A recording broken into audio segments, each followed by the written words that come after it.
Oson si jaladhu awwiye si dhabu mudadhe wantu yayyadadhe urjiye ni mana gadhe kansi malen beene anuti onne da gubadhe gubadhe gubadhe gubadhe ah ah ah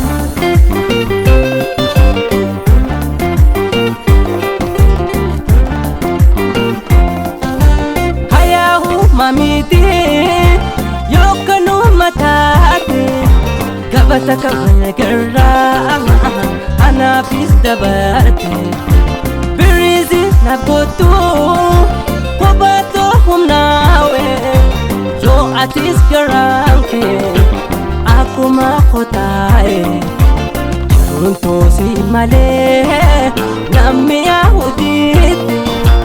mamera fagate dan adorati junto si male nammi